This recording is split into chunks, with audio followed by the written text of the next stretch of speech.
It's 14 hours.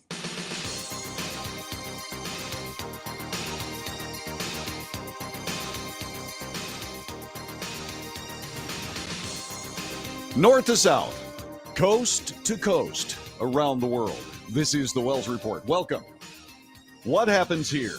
Why is this podcast different? Why should you watch? Why should you listen? Because we do something different here. What we do is we take what we're given by the major news media, which has proven itself to be epically unfair, epically biased. They've chosen sides, and they have abandoned the truth. We embrace that truth here, and you can help. We bring you news, analysis, for fact, commentary, and debate. You can take part in the chat room, which is going on right now, a vibrant one, in fact. You can do that right this very second, and also you can call us at 817-379-2172. That's 817-379-2172. Just because I say it doesn't mean you should think that way. It's what I think. I will tell you the truth. Truth spoken here. I'll tell you what I believe. And if I'm wrong, by all means, say something about it. That's how you do it. You can get in touch with me any way you want to. By the way, you can also email me. All right, here's an email. info@thewellsreport.net. info@thewellsreport.net. And we're looking forward to seeing you there. All right, so let's get after it. What do you say? All right, a very important Supreme Court announcement today. A verdict on a set of state prohibitions against religious schools. From USA Today, the Supreme Court shot down a state prohibition on using public money to attend schools that offer religious instruction, the latest case in which the high court has permitted taxpayer funds to be used for religious purposes. At issue was an unusual program in May that provides subsidies for education in rural districts that don't have their own high school. The state allows parents in the situation to use money that would have been spent locally to send their children to other public or private schools, but not to programs that offer religious instruction. Chief Justice John Roberts wrote the opinion for a 6-3 majority of conservative justices, holding the state's prohibition violated the First Amendment. Here's what Chief Justice John Roberts said in his opinion. The state pays tuition for certain students at private schools, so long as the schools are not religious. That is discrimination against religion. Though the decision's immediate impact was limited to Maine, critics, including the 3 liberal justices who dissented, questioned whether it would have been or whether there might be broader implications for school choice and other government-funded programs elsewhere. This court continues to dismantle the wall of separation between church and state that the framers fought to build, said Associate Justice Sonia Sotomayor. With growing concern for where this court will lead us next, I respectfully dissent. Given the number of recent rulings in which the nation's highest court has come down on the side protecting religious exercise, the outcome was not a surprise. What's less clear is how the decision may affect similar controversies, such as the use of taxpayer-funded religious schools outside the narrow circumstances involved in this case. Rachel Laser is a president of the Americans United for Separation of Church and State, said the court is forcing taxpayers to fund religious education. The court has opened the door to government-enforced tithing, an invitation religious extremists will not ignore. Okay, all right. Maine Attorney General Aaron Fry, a Democrat, said he's terribly disappointed by the decision and said he intends to ask state lawmakers to ensure taxpayer money isn't sent to schools that promote discrimination. Critics, including Associate Justice Stephen Breyer in his dissent, said that some of the schools at issue have policies of denying enrollment to students based on sexual orientation or gender identity. Public education should expose children to a variety of viewpoints, as long as they're not religious, apparently. The education provided by the schools at issue here is inimical to a public education. Maine's critics countered the prohibition blocked parents from making their own decisions for their kids. Parents have a constitutional right to choose such schools for their children, and the court today held that a state cannot deny them that choice in programs that allow for other private options, said Michelle Bindis, a senior attorney with the Institute for Justice who represented the parents challenging the Maine policy. Two families wanted to see the state use subsidy for religious education, sued in 2018, asserting that Maine's policy violated their First Amendment right to practice a religion free from government interference. Maine countered that using public money for religious instruction would create a bevy of new problems, including how to accommodate students who belong to religions, which there are no schools. In the opinion today, Roberts pushed back on the notion that the court is forcing school districts to fund religious schools. Maine does not have to fund private schools at all, he asserted in the opinion. The state could, for instance, increase transportation options for students in remote areas so they could more easily access other public schools. Or Maine could operate boarding schools of its own. The dispute was similar to one the Supreme Court considered in 2020. Roberts wrote for a 5-4 majority that then a Montana school scholarship program could not exclude religious schools. Roberts said that a state does not have to provide money to private schools, but if it chooses to do so, it cannot disqualify some private schools solely because they are religious. And so that is the gist of all of this. If you are going to fund private schools, if you are indeed a public entity, you cannot discriminate between those and religious schools. And that makes sense. Strange for Chief Justice John Roberts, but not only does that particular opinion make sense, but it also puts something else out there. It also allows that discrimination when public money is at use cannot be forced against religious schools. And that does make ultimate sense. Here's the way Fox News reported it. The Supreme Court ruled 6-3 today that a Maine tuition assistance program violated the First Amendment free exercise clause for excluding religious schools from eligibility. The program provides tuition assistance for students without a local public school to attend private institutions as long as funding is not used for religious or sectarian teaching. Maine's non-sectarian requirement for its otherwise generally available tuition assistance payments violate the free exercise clause of the First Amendment, said Chief Justice John Roberts. Regardless of how the benefit and restrictions are described, the program operates to identify and exclude otherwise eligible schools on the basis of their religious exercise. It's right there. It's actually right there. It is a very constitutional opinion, and it is very good in the fact that we actually see it. It's nice to be able to look to the Supreme Court and see something that makes sense. Now, this has been a blockbuster docket. CNN reports that everything has changed on the Supreme Court based on the docket, an unprecedented leak, a fraught political atmosphere.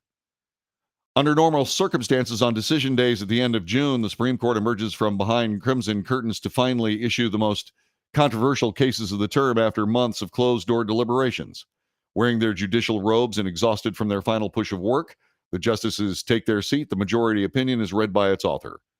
The hand down can take several minutes as the audience of spouses, staff, spectators, and journalists digest what's being read out loud.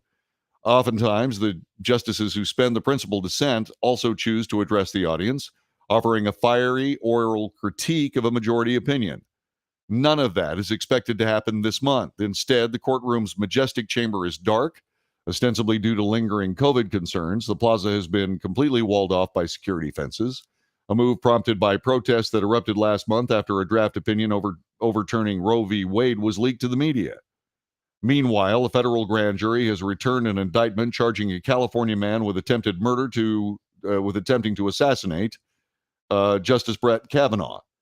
Now, armed guards provide 24-hour protection at the justices' homes, while protesters sometimes gather outside. The president has signed legislation to enhance security protection for the justices and their family, finally.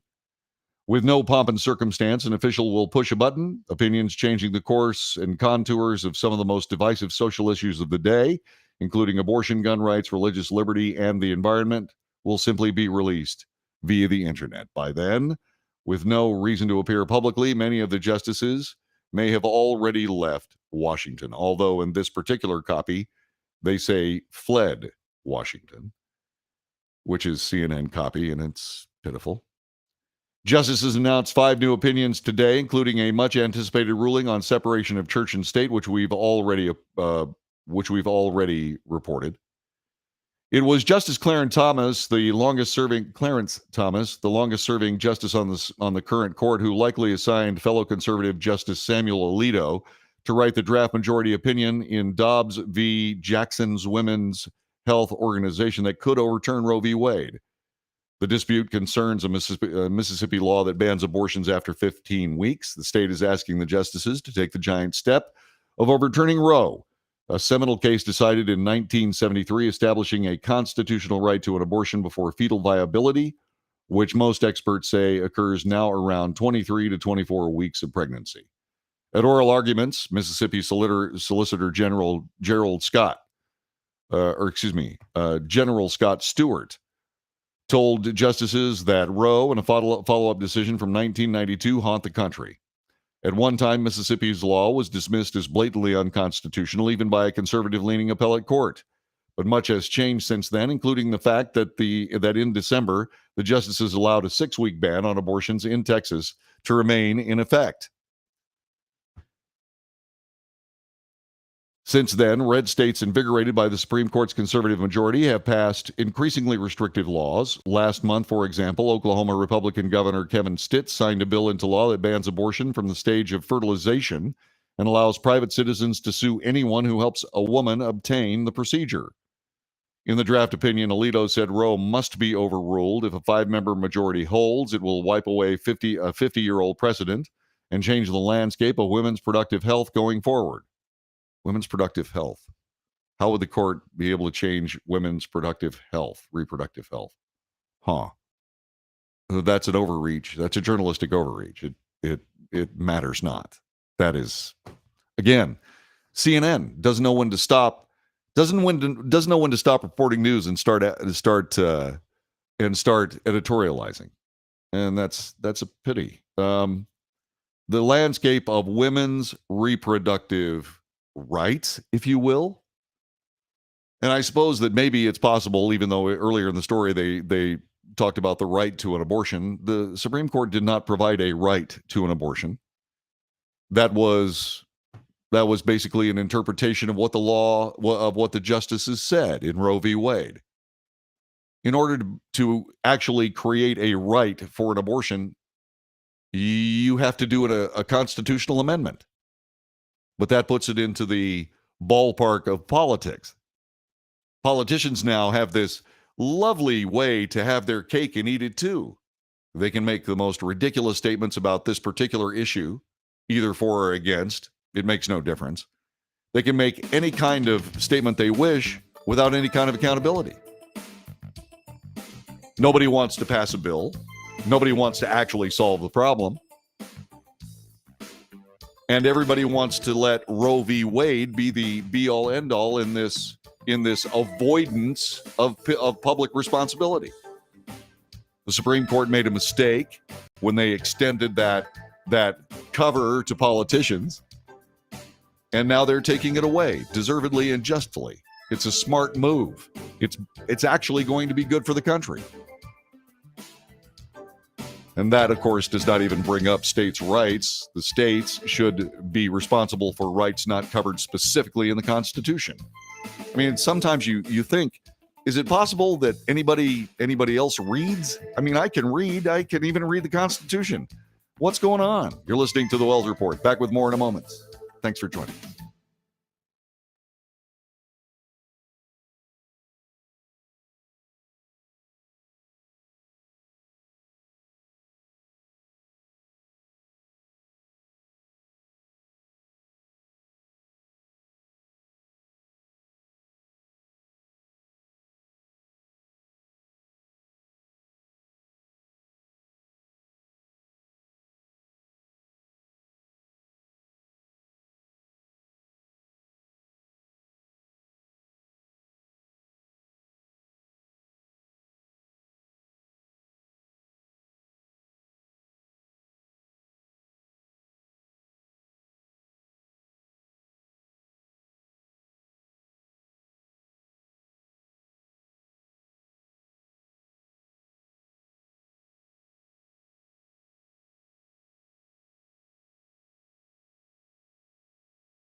You're listening to the Wells Report. My name is John David Wells. Thanks for being here today, watching us as well. You can see us on Facebook. You can see us on Twitter. You can see us on Twitch. You can see us on LinkedIn. We've got a LinkedIn something or other going on. I'm trying to figure out whether or not we got everybody figured out here. By the way, if you are watching this show, go to the chat. There's a chat overlay that Restream provides. And I can see at this particular moment that I've got people on YouTube that are chatting. I've got people that are on Facebook that are chatting. We've had some Twitter folks chatting. Let's see if I can find any of those. Let's see. Mostly YouTube and so on and so on. If you happen to be on Twitter and you're watching this, get over to the chat room and let me know. Right? Also, if you're on LinkedIn, let me know if you can see this broadcast. And of course, if you can't see the broadcast, then don't let me know. Which is absurd on its face, because if they can't see you on LinkedIn, they're not going to be able to know that you just asked them to tell you whether they've seen you or not. Well, there you go. See, what I did was I just analyzed my own story for fact. And I made commentary. I look like a dope. Now, would you like to debate that? Telephone number 817-379-2172. Today, by the way, was the first day COVID-19 shots are available to children under 5. Do you have a child under 5? Are you going to get them a COVID shot? I don't know. I got to be honest with you. Little kids don't really have that much trouble with COVID.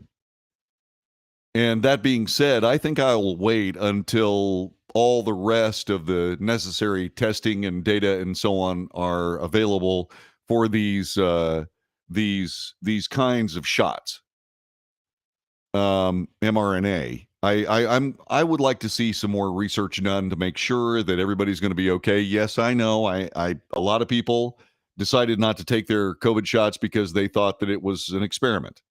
And the only reason that they thought it was an experiment was because it was actually an experiment. And now they're extending that experiment to our kids. You know, kids don't do badly with COVID-19. They shake it off pretty quickly. All I can say is that if I had a kid under 5, I wouldn't be getting them a COVID shot. Not a bit. Not one little bit. I had chicken pox. My kids had chicken pox. In fact, we kind of encouraged them to go hang around with kids with chicken pox so they could get chicken pox. I mean, it's kind of sort of what you do. And I know that seems a little weird, but I got to tell you something. I mean, chickenpox is not something that will, in most cases, kill you. Now, it may come back to haunt you with shingles later in life, but fortunately, we happen to have shots that will take care of that too. So in this particular case, I think it's time for just about everyone to sort of lay back and find out whether or not these mRNA shots are actually okay. Let's go ahead and put the rest of the FDA testing that it normally goes on into place, and let's start announcing those results. I mean, don't get me wrong. I mean, I thought that Operation Warp Speed that brought up COVID-19 vaccines was perhaps one of the most brilliant pieces of public health engineering I've ever seen. I honestly did. I thought it was brilliant. Completely. But we all took chances. They came up with a shot that was, by and large, pretty good for just about everybody. But it wasn't perfect. Now, most drugs aren't, but I sure would like to see the removal of some of this liability insurance that was given by Operation Warp Speed to all of these pharmaceutical companies, wouldn't you? Especially before I start giving shots to my kids. What are your thoughts? 817-379-2172, or you can reach us on the chat room. Waiting for you on the Wells Report today. We bring you the news. We analyze the news for fact.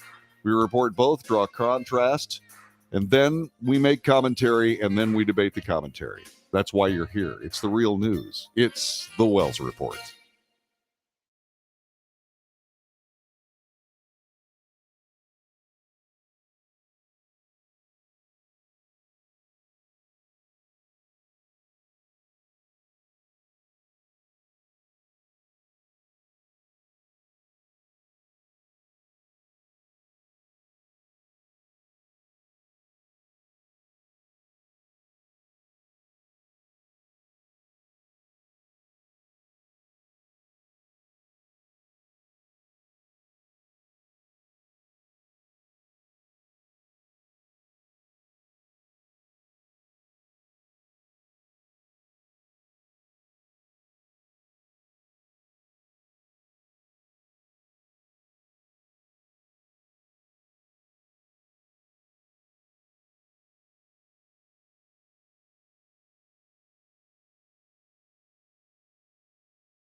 You are listening to the Wells Report. My name is John David Wells. Thank you for being here today. Hey, if you like this broadcast, do me a favor. Call a talk show radio station. Call a radio station that does news talk and tell them about the Wells Report. Also, while you're here, make sure you share the Wells Report with your friends. Hit the like buttons. That helps us out with our statistics. And we're trying to grow this show. I got some great news about that, by the way. Even though the numbers are very, very small, they're up over 100%. And it's because of you. The word's getting around. The Wells Report, long time a staple on syndicated radio, talk show circles, and in local radio around the country. We're making an impact, and it's because of you. So please, by all means, if you find value in this broadcast, pass the word. I would sincerely appreciate it. Also, by the way, don't forget the little bell that tells you when we're on the air. That would be very, very cool if you would do that. This is the second hour. We've already had 1 hour of the Wells Report. So if you want to go find the podcast for the first hour, by all means do so. Actually, no, this isn't the second hour. This is the first hour. Still, this is the second half of the first hour. I jumped the gun.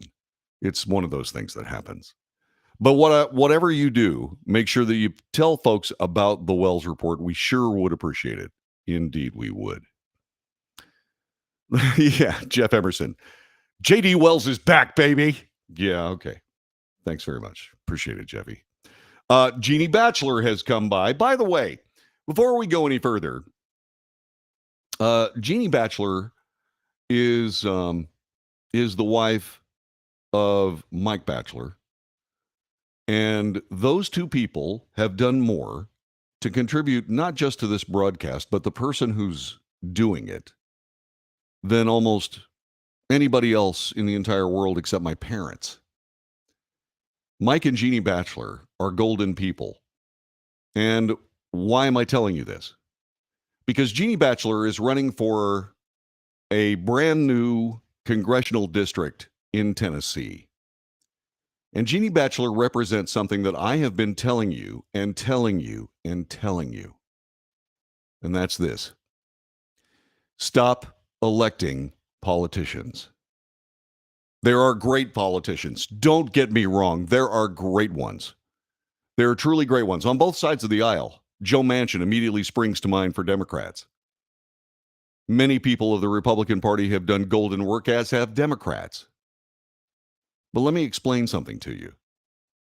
Politicians actually believe they are the country, and they are not.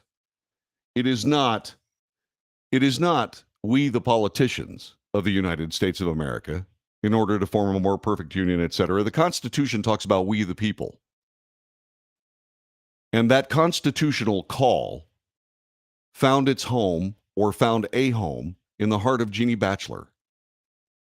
The message of electing ourselves, you and me, electing ourselves to public office, especially high public office like the House of Representatives, is not just important, but it is critical. It is absolutely critical for the next phase of this nation. We all proved it to ourselves when we elected Donald Trump. Did Donald Trump have deficits? Certainly. All presidents do. Our current president, another example of that.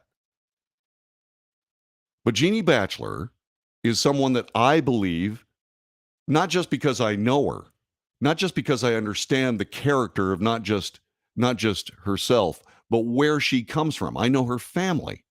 I know her mom. I know her brothers. I know her husband and his family. And I can tell you these are exactly the right people that should be in the House of Representatives, especially now. Especially now. Do not elect politicians the next opportunity you have. Elect ourselves. Elect your neighbor.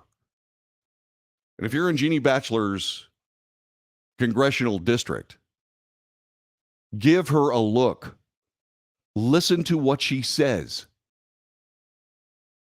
Don't elect another politician to not do all the things that must be done in this nation.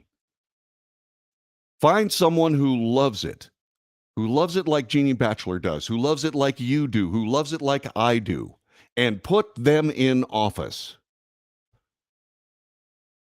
Now, I have a dear friend of mine who's in Congress right now, Beth Van Dyne.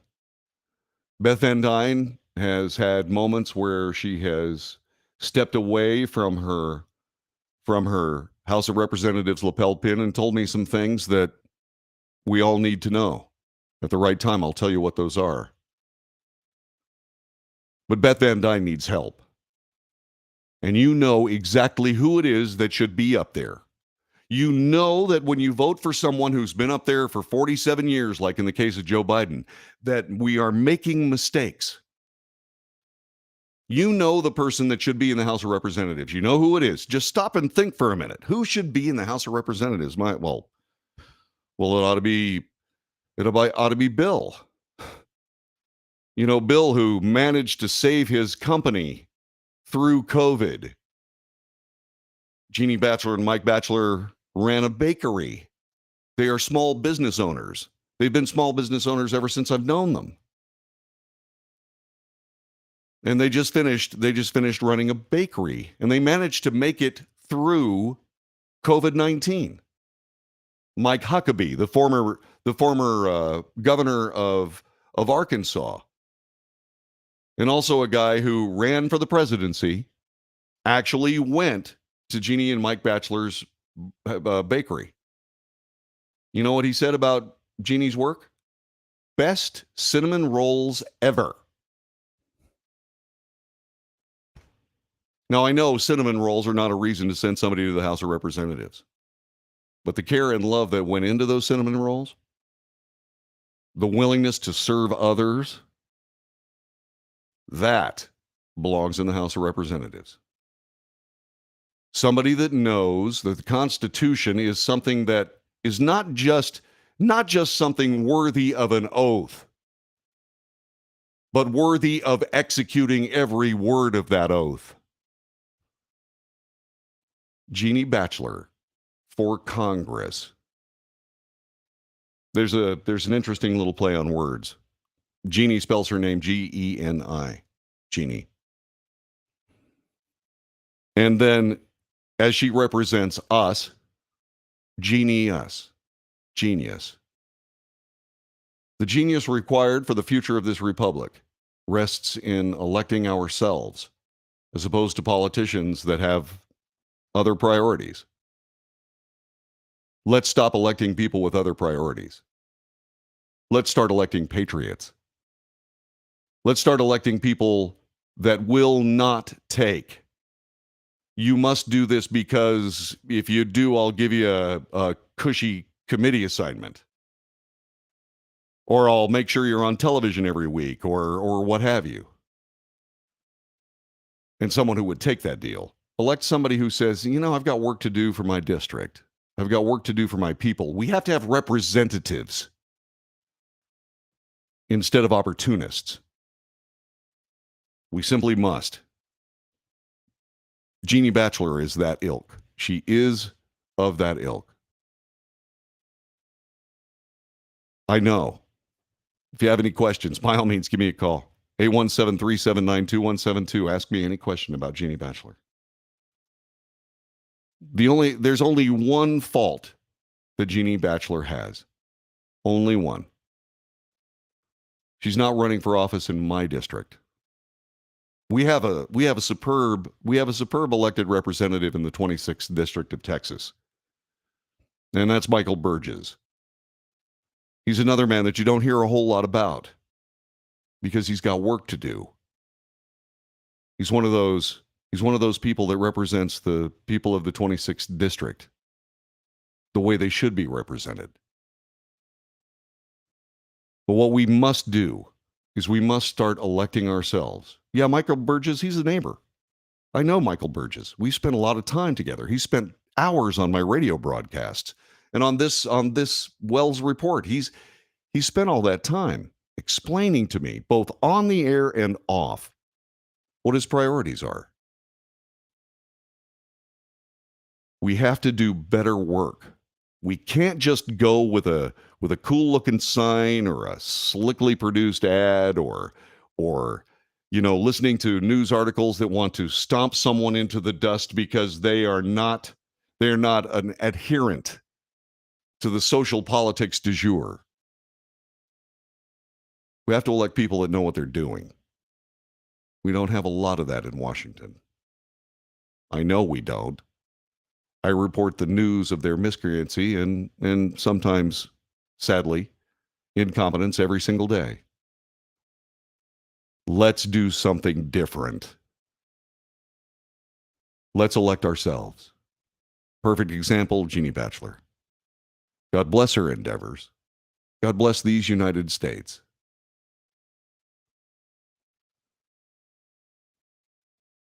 I have been hesitant to report this next story. There is an editorial policy of the Wells Report that we have clung to throughout more than 20 years of broadcasting. The Wells Report itself is 20 years old. Started on 9/11/2001, when I decided I was never going to waste your time on the radio again. And that was 20 years ago. The list of stories we've reported are endless.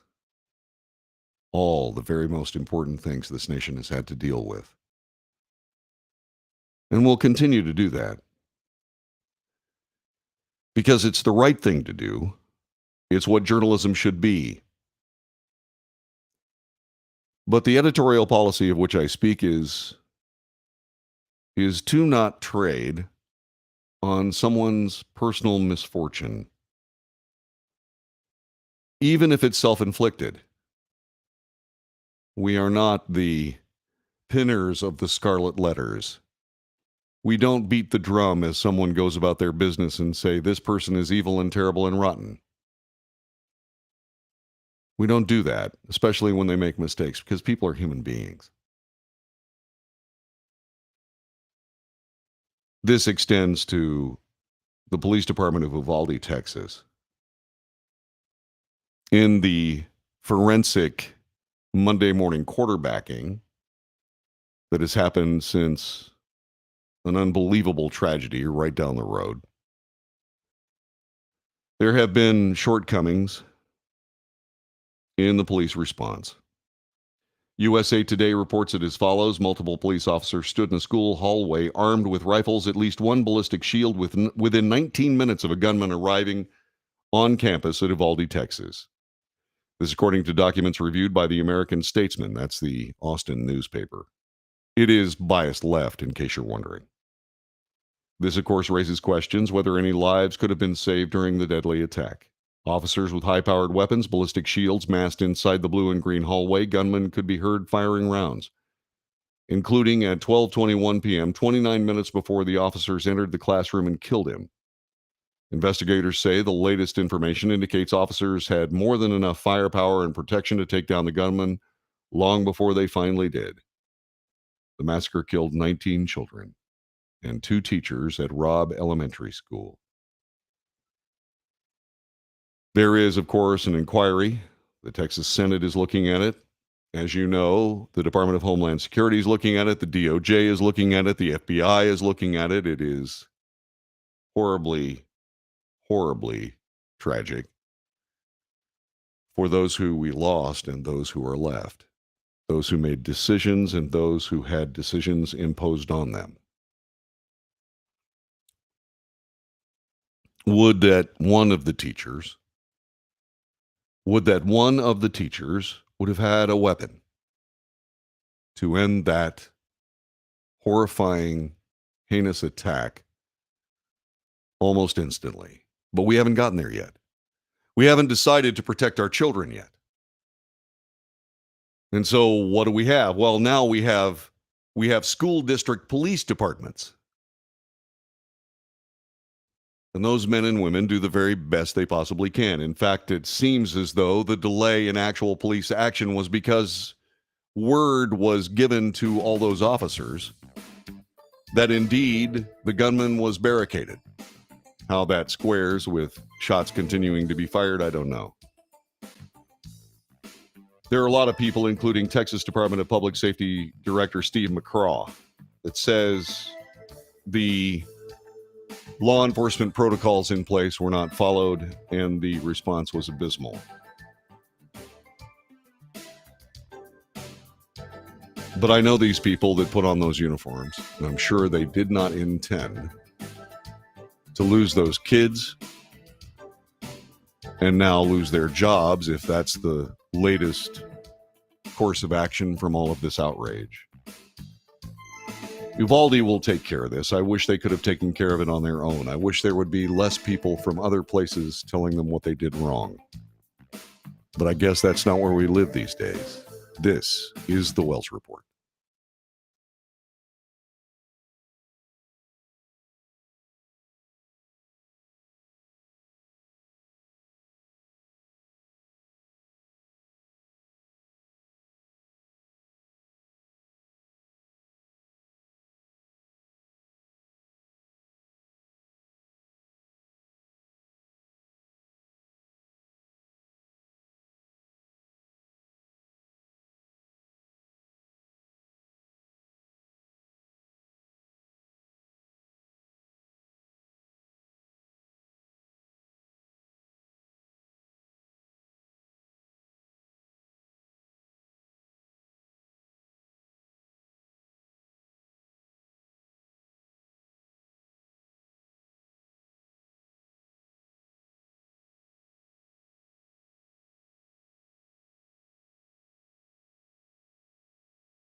This is the Wells Report. Thanks for watching and listening today. Our telephone number is 817-379-2172. That's 817-379-2172. By all means, join us. You can join us on chat. You can join us on the telephone. I will wait for your call. By the way, I was extolling the virtues of Jeannie and Mike Batchelor. And Jessica immediately said, don't you dare forget about Susan. I did not forget about Susan. As we speak, Susan is unwrapping her birthday present that I was able to procure for her, which is a lovely ensemble of jewelry. They are made of amber. And and the amber is of multicolors, and it's beautiful. I can hardly wait to see it on her. And I will tell you this. The people that I give thanks to, obviously, Susan is at the top of the list. Without Susan, there would be no me. And that's not an overstatement. So the unicorn that I am gifted to live with every day proves her beautiful status every single day. And I do my best. I cook breakfast. I water her plants. I do important stuff. Make sure her car is always safe. It's just a pittance in comparison to what she's given me. But Jessica wanted to make sure that while I was counting the folks that had a huge impact on my life, that I shouldn't forget Susan. So I thought I'd get that worked out. We were talking about the Uvalde shooting, and there are an awful lot of things. There are an awful lot of things that went wrong that day. And it's very, very easy to castigate and humiliate and deride people that make incredibly important decisions under the gun. Though literally under the gun. You can't. You can only hope that things work out. But by the time the shooter was inside the school, it was already too late. The problem exists that the school was available to be penetrated in the first place by someone with evil intent and a rifle to back it up. It is pointless beyond certain remedial steps to be taken. It is pointless to go back and Monday morning quarterback these people that are making split-second decisions. I've said this about police work. By the time you get down to a split-second decision, it's already too late. Everything that you've done there, everything that you do after a moment where something wasn't thought about or something wasn't thought through or someone was able to defeat the defenses in place. From the moment that happens, everything else is heroism. Someone makes a brilliant decision at the right moment. Well, not all of those decisions are brilliant, because all of those decisions are made by people. So as we listen to how the Uvalde School District police chief made all these dumb moves and how the officers weren't trained and how this and that and such and so is just horrible and terrible, and these are rotten people, just remember, they're not rotten people. There may have been decisions that could have been made another way. But remember, it's been weeks after that horrible tragedy. There have been an awful lot of ways to look at this and say, well, obviously something went wrong because the guy was able to get in the school in the first place. Decisions made downstream from there are an effort to overcome the decisions made before that allowed the school to be breachable in the first place. So let's take it easy on the police chief. Let's take it easy on the police officers. Let's extol the virtue of the border patrolman who went in there and shot that guy to death, which should have been done at the hands of a teacher willing to take the chance to protect their children. Let's do that. Instead of all of this pointless backbiting. Did the police chief make a mistake? Time will tell. Did he do the best he could? Absolutely. Other police chiefs and other school districts around Texas and beyond should be wary and note that these schools need to be much, much harder from a standpoint of being breached by evil. And that is the problem that we have to face and solve. We don't disarm the public. We don't take all the draconian measures that violate everything that is America because a gunman was nuts enough to try to go and kill a bunch of kids. No, we change the paradigm. We alter the paradigm. What is that paradigm? Well, I'll tell you. We protect those kids at all costs. At all costs. Politicians who could simply write a bill that sends security money to every school in the United States. It would cost less than the $41 billion we just sent to Ukraine, for example. Won't do it. Why? Because they think politics first. That's why I keep telling you to stop electing politicians. Let's start electing people who think about children first and their safety at school. What do you think? This is the Wells Report. Back with more in a moment.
It's 15 hours.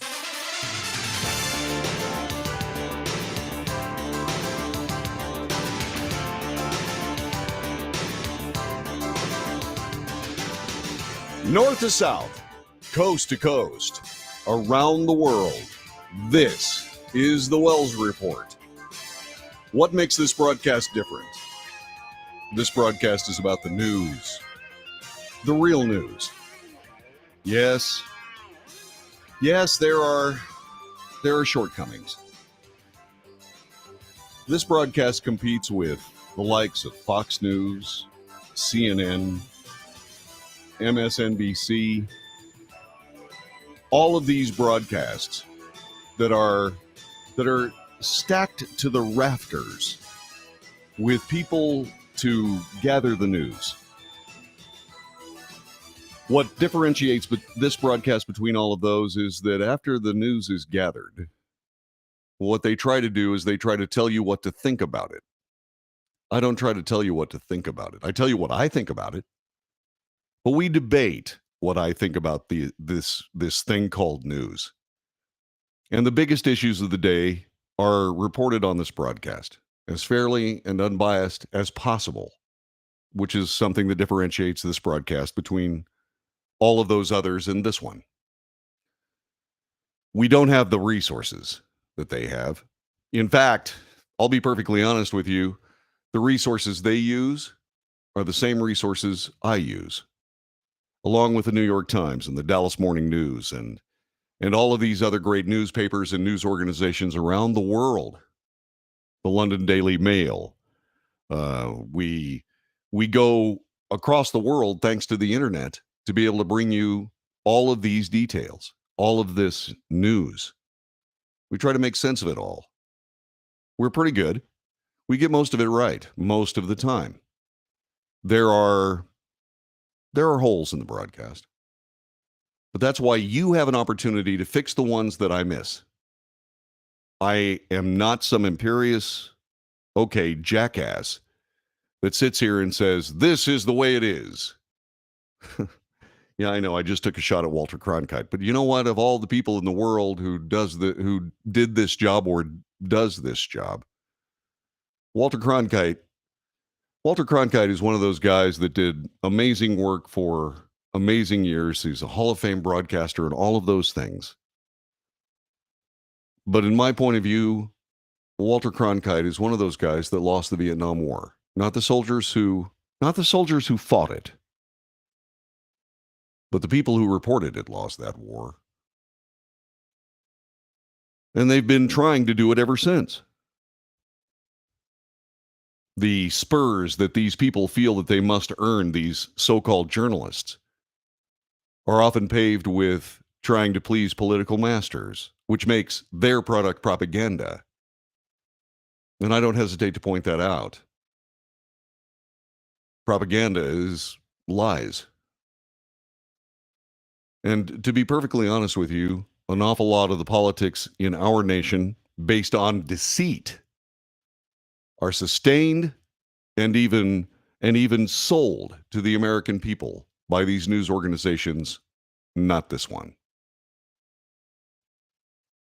If you disagree with something that I believe, then by all means, share your point of view. You can chat with us. You can call us on the telephone. You can do all of those things. All you have to do is pick up the telephone and give us a call. Telephone number, 817-379-2172. Can hardly wait to hear from you.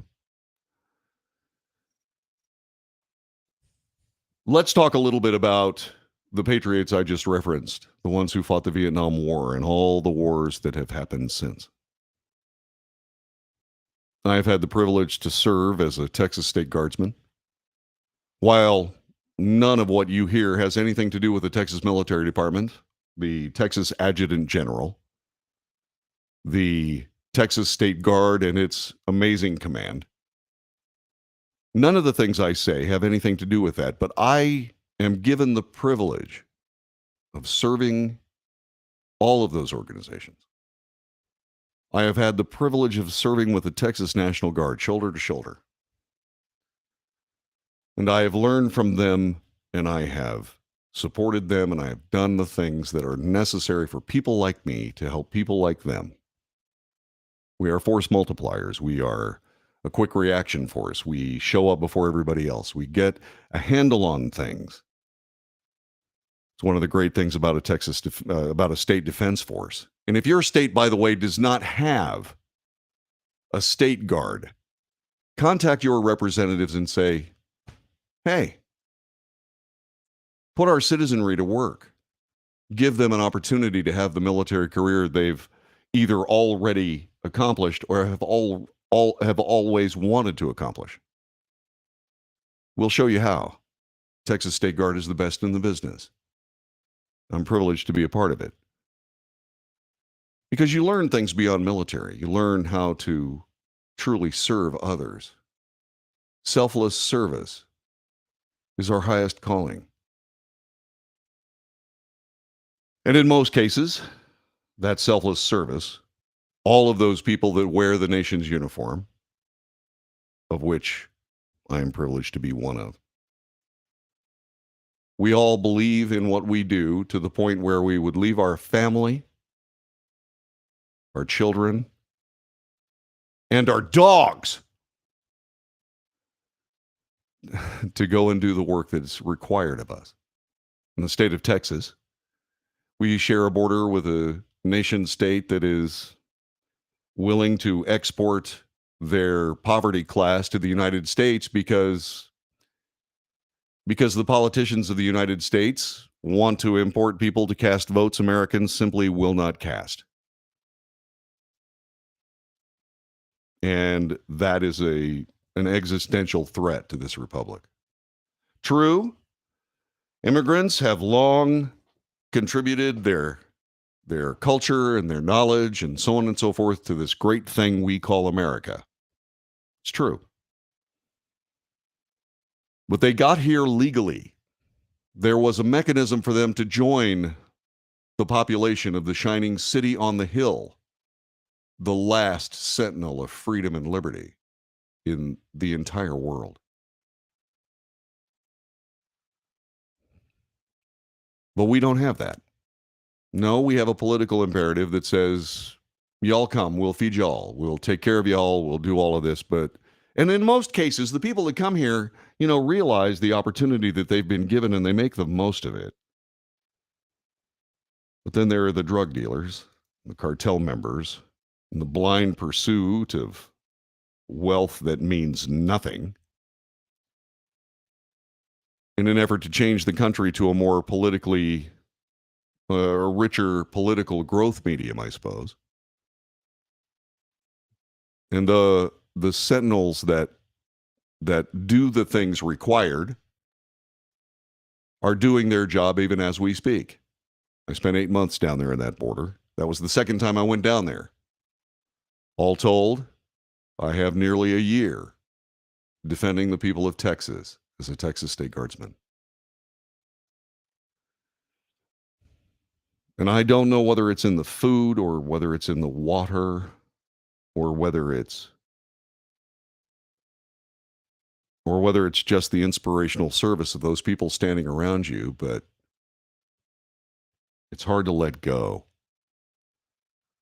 It's hard to see the freedom and liberty that we have denied others. And so we go. We leave our families and we leave our houses and we leave our churches and we head across to far-flung states that don't have a shred of what we have. And we try to teach them how. We overcome the evildoers that would seek to take all that from them. One of the greatest exports of the people of the United States as a nation is prosperity. Another is freedom. Yet another is liberty. And the strong arm of the United States military is not used from a standpoint of imposition. It's used in most cases in an effort to have compassion and serve others. And that selfless service runs deep. It starts with the clothes you wear, and it soaks into your skin. It animates your muscles, and it strengthens your bones. It focuses the mind. And it calls you to action. And those people that are able to answer that call sometimes answer a call from another country. I'm an American. I'm a Texan. I'm a guy who would do anything for this country and anything for this state, and moreover, anything for my neighbors. I've walked that walk. I don't just spew. When a lot of people in this business go down to the border, they go down to the border and they put cameras on themselves and they talk about how awful this is and how terrible this is and so on and so forth, but they don't wake up every day in a trailer with bunks 3 high that are something less than 3 feet wide and a little over 6 feet long, where when you roll over your head, you either stub your toe or bump your head. When you roll over in your bed, you either stub your toe or bump your head. But you're thankful for it because you're exhausted. And the snoring and the strangeness of the people that are sleeping right there with you don't stop you.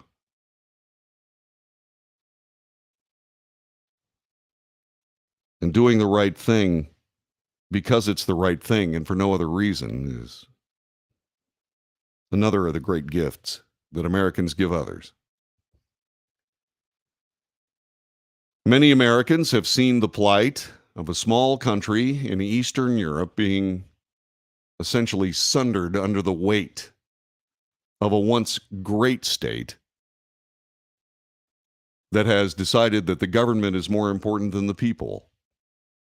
And they want to impose that level of government on this small state named Ukraine. You know, you've heard me talk about the $41 billion that we sent to Ukraine, but you've also heard me talk about sending those people ammunition and rifles and artillery and rockets to export freedom and liberty through the hard currency of hard weapons as they are attacked by another state with other aims to do the exact same thing. And the people called to service are often called by other countries. Indeed, I came to the conclusion that there is exactly one other country on this planet that I would indeed go to help fight for their existence, their liberty, their freedom, and that being Israel. Although I'm not Jewish, I'm Catholic. Those people deserve a life that they were reminded could be taken away at any moment by something called the Second World War. And one of these nation states promulgating evil, and they deserve a chance. Some of my brothers and sisters have gone to Ukraine to fight those fights. They were called. Many won't return. Some because they're killed in action, some because they're killed by the people that they've been captured by. More of those stories next. This is the Wells Report.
This is the Wells Report. My name is John David Wells. We're discussing the greatness of America, best exemplified by people who do their best to export that greatness at great cost to themselves.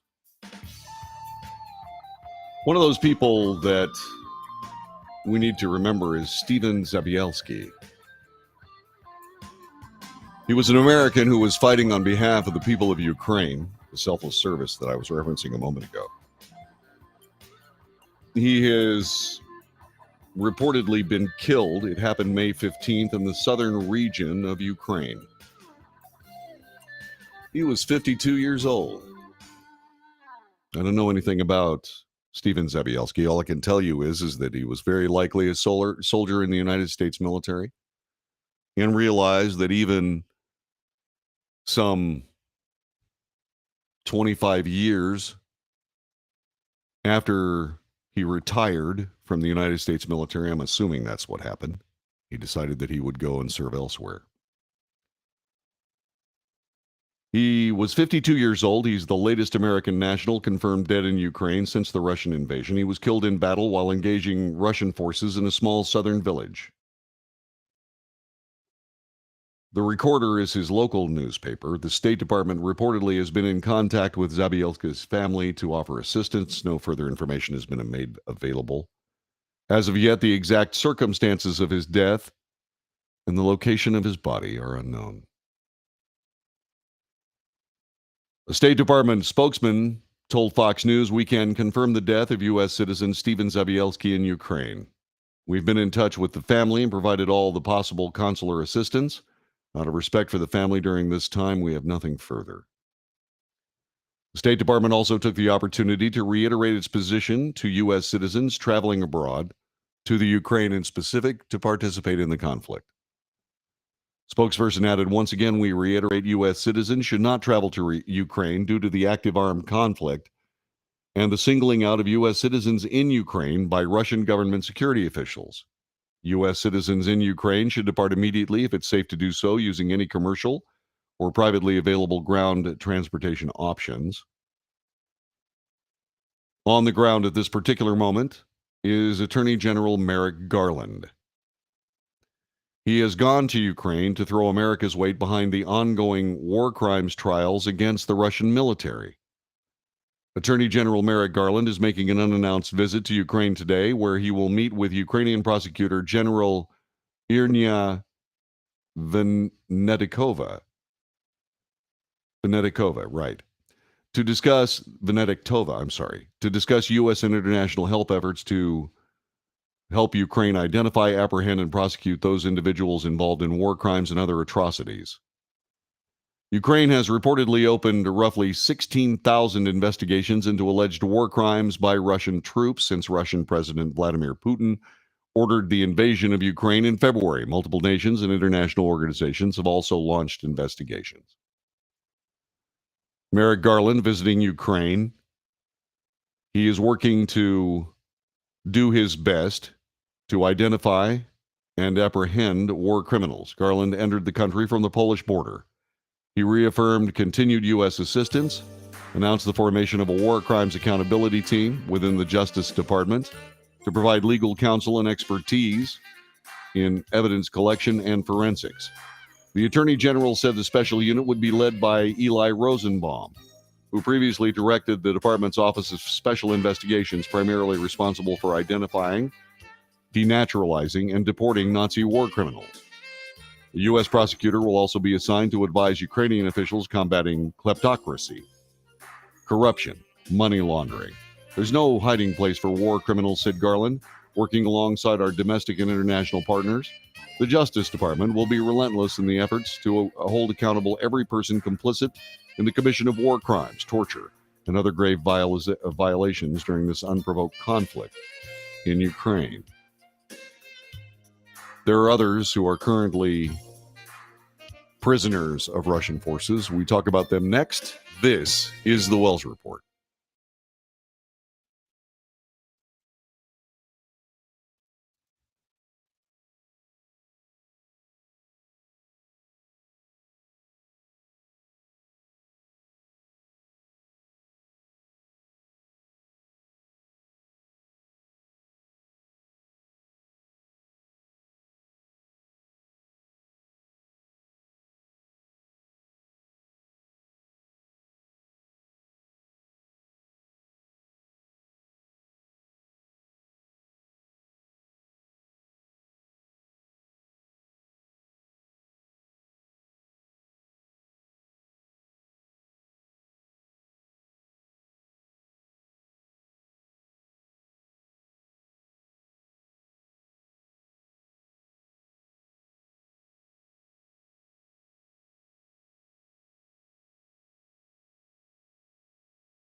This is the Wells Report. We bring you the news. We analyze the news for fact. We draw a contrast between the news and the facts because oftentimes that contrast is desperately needed. I make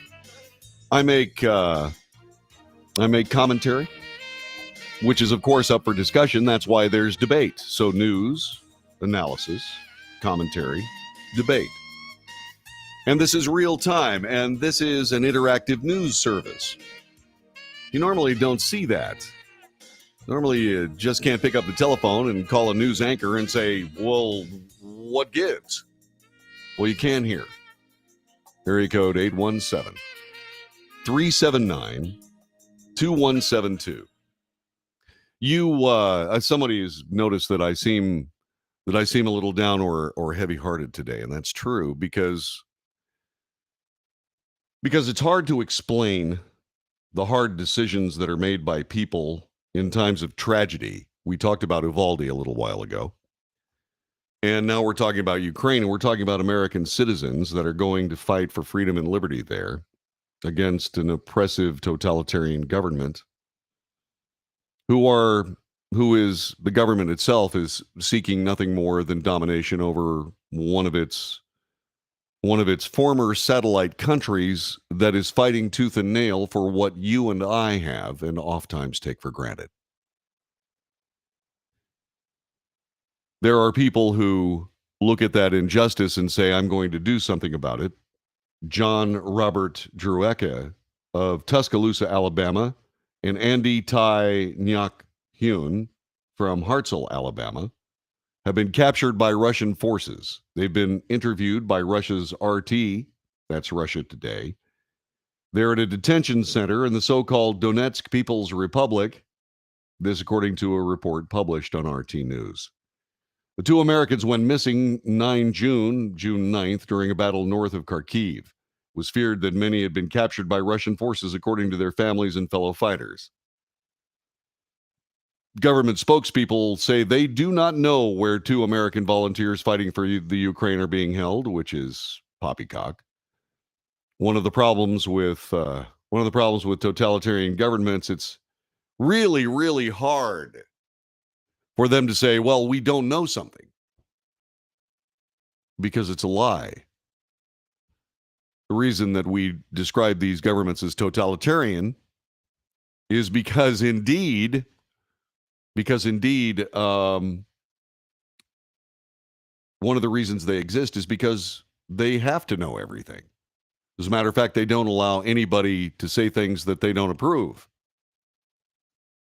under pain of jail and other oppressions.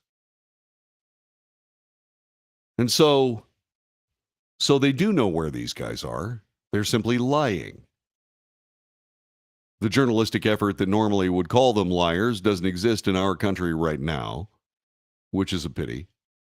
Maybe someday that will change. But these people, many of whom you know the names of, and the vast majority you never will know the names of, fierce patriots that fight in service of others, well, that kind of stuff touches my heart. And they go into harm's way voluntarily, like everybody in the United States military. And these men have done so as well. Do they enjoy the same protections as what are called regular troops? No, they don't.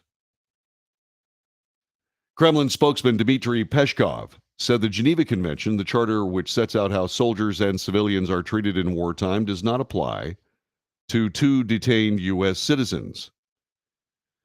Two American volunteers fighting for Ukraine, Druecka and Hyun from Alabama, were taken into detention by Russian-backed separatists in Donetsk after being captured last week. Peskov, during a regular call with journalists today, said the Geneva Convention does not apply to two U.S. citizens. Peskov said the death penalty cannot be ruled out, but this is a decision for a court. The Kremlin, Peskov says, does not have a right to interfere. Ukrainians that have been captured by the Russians have, as in the way of most warfare been dealt with harshly and on the wrong side of the muzzle of state-of-the-art battle rifles. Is that possible for these two Americans? Very much so. Is there much that can be done? Not much. I believe, of course, at least I hope, that Merrick Garland, the Attorney General of the United States, while he's working to try to smooth the way to run to earth Russian war criminals, will also do his best on behalf of these American fighters. But these American fighters are probably asking for no quarter per se. They knew, probably former United States military members, they know what the laws are. They understand the straightforward aspect of what all this means. It's a chance they've taken, and it may turn out badly. But those men will know something that the rest of us can only ponder about, and that is just exactly how valuable is a clear conscience. There are a lot of people that go and seek out adventure, and because they're trying to prove something to themselves or to others, those are people that you try to stay away from because they're dangerous. But something tells me these men are different. Something tells me that the words that I use to describe people of this ilk are in play here, that they see something beyond themselves. And they take those chances. And they deal with their fortunes as such. Will they ever return to the United States? I do not know, but I do know this, that if indeed their last moments are nigh, they will be able to look at the sun and the trees, and they'll be able to listen to the birds singing before the gunshots ring out. And they will know that they did the right thing for themselves, that their conscience is clear. And even though they are young, 39 and 27 respectively, even though we don't actually know what their motivations are, we certainly can surmise what kind of a gesture or what kind of a thought process that leads these guys to fight for somebody's freedom that they don't even know. I choose to believe that they did so heroically, but then again, I'm a romantic like that. And I also know the value of a clear conscience,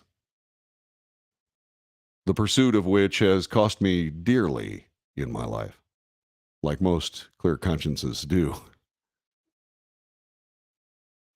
So I worry about these men, but I understand that they made their calls and they made their decisions. I hope that they are shown mercy and spared. Although,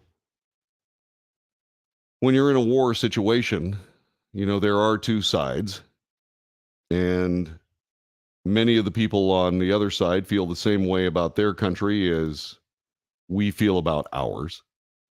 All we can do is know that the words of William Tecumseh Sherman, the Civil War Union general who savagely pacified the South. There are a lot of people, by the way, who say that in the Civil War that had the Confederacy won, William Tecumseh Sherman would have been hung as a war criminal because he knew that there was savagery that had to be shown to the Southern forces, or they might consider doing it again. And that's essentially what the Russians are doing.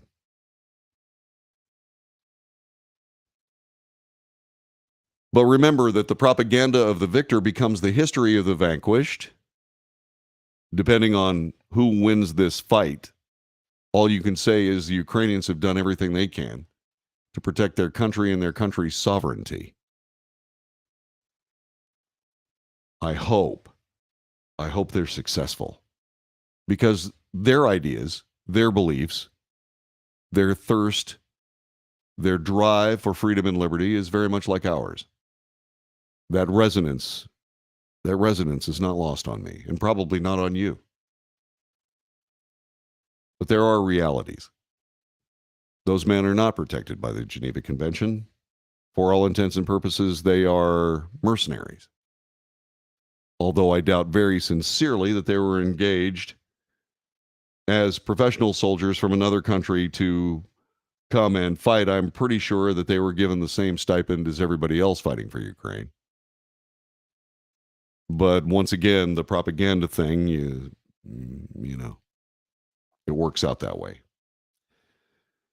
Mike Pompeo is somebody who is making noises about running for the presidency in 2024. I hope he does. No one could be more qualified. A former Secretary of State, a former director of CIA, a former graduate of the United States Military Academy at West Point. He has the best U.S. government resume since George H.W. Bush. And like I said, I hope he runs. I'm very interested in what he has to say. He did say some things regarding this particular issue. He says the U.S. lost deterrence against Russia because of Biden administration foreign policy blunders. Now remember something. Two things, in fact. Fox News is biased, and Mike Pompeo is very likely running for the presidency. So he is going to be critical of his possible opponent in the 2024 election. But he does point out, based on his resume, experience, and knowledge, not the least of which is intellect, that Biden administration foreign policy blunders have indeed weakened the United States in the eyes of the world. He said it this way on Fox News: "This is heartbreaking. This is why leadership matters. You know, we find ourselves in this terrible place. The Ukrainians find themselves in this terrible place, in the words of Mike Pompeo, because the United States lost deterrence. It lost the capacity for the President and Secretary of State to talk with Russian counterparts and make clear there would be real costs for doing things that Americans cared about and protecting American interests. These death sentences on these two Americans, these two folks who served in the United States military, are just another example of the incapacity of this administration to do that. We, of course, have leverage. We, of course, have tools we can use. Not convinced that this administration is prepared to use them in a serious way to restore deterrence that would prevent them from even making these statements, let alone carrying out these possible murders," which are euphemisms for what Mike Pompeo is talking about: a sentence of death for non-regular troops fighting in a war zone. We've talked about that many times in the Wells Report. And these men are facing that. Are there things the American government could do? Yes. But we have seen certain politicians of certain political parties being willing to throw away American lives, especially lives of fighting men and women, for the sake of political consideration. Will that happen here? I don't know. Merrick Garland is on the ground. Let's hope he has a substantive conversation about American nationals involved in this war. I do have to make sure that you understand that there isn't a lot that's being said by the Kremlin that isn't true. Unless you are someone who is a naturalized citizen of a foreign nation, fighting in their military is risky on a lot of different counts. But let's hope we can bring these Americans home. And let's hope that when we bring those Americans home, if it's possible, that they're not in a box, but rather on an air flight where they can get proper medical care for their wounds if they were wounded, and proper rehabilitation for their psyches after what is very, very likely a very, very hard time that they've been having. Let's hope. So Mike Pompeo points out some of the things that are required of Americans, people say, well, America is not the world's policeman. Well, yeah, we are. And sometimes when the country won't act, Americans do. Something that resonates with me because the Americans won't act to protect the border of Texas and Mexico, so Texans are doing it because it's the right thing to do. It's that conscience thing. You really kind of sort of have to do the right thing, whether people are looking or not. God bless those men. God bless those who are Americans fighting for that country called Ukraine and their freedom and their liberty. Let's hope that denizens and sentinels like that are available to us. Back in a moment.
You are listening to the Wells Report and watching it too. We are streaming all over the internet, which means we're streaming all over the world because the internet's kind of like that. And I kind of like the fact that the internet is kind of like that. Now, if we could just make it as free as the people traveling across the world to try to guarantee that freedom, if we could only have that same freedom here. But then again, things are kind of odd in the nation. Joe Gamaldi was talking about it. He's the national vice president of the Fraternal Order of Police. I was just talking about the United States as the world's policeman. Well, the nation's policemen are sounding a clarion call for, shall we say, some kind of intellectual pursuit of reality. Joe Gamaldi, the national vice president of the Fraternal Order of Police, warned that his profession is dying. Police officers are retiring and resignations are increasing across the country. And he said it this way: for the better part of a decade, we've had the media and politicians systematically burning down the institution of policing in this country. And now we're just living in the ashes. Retirements are up nationwide 45%. Resignations are up 20%. This is leading to dangerous understaffing on the streets at a time when violence against us is through the roof. 157 police officers have been shot this year. Response times, way too slow. We don't even have the people to investigate crime. I've been a police officer for 17 years. It's not hyperbole when I say our profession is dying. We've been denigrated. We've been demonized. We've been treated like crap for years, and we're all sick of it. You wouldn't necessarily think that in light of, say, for example, the BLM riots of the summer of 2020 and all the things that have happened since, and all of those crazy postulations by politicians who simply don't understand the realities of the cop on the beat, because they're, of course, insulated by layers of security, some of which actually work. Unless, of course, the wrong people are protesting, in which case suddenly that protection breaks down. It's the craziest thing. Anyway, let's move on. They really don't know what they're talking about, and many of them are saying that the police are the problem instead of the criminals, which belies the intellectual effort of their party. I'll let you decide who I'm talking about.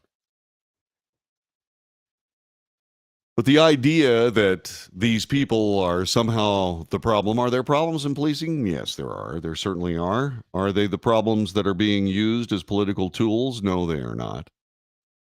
They're not. The problems of policing is it's a no-win situation.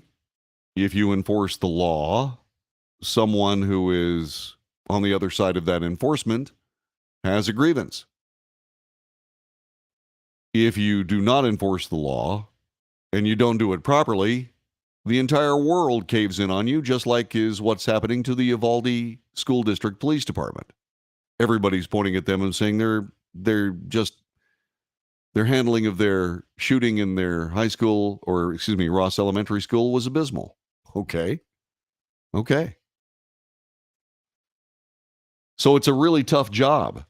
And it's made even tougher when politicians try to demonize and make police officers into the problem instead of the solution. I've had an opportunity to see that firsthand, but fortunately not in the dramatic ways that we see in Chicago and LA and New York and Seattle and Portland and all these places that are disassembling their police departments for political effect.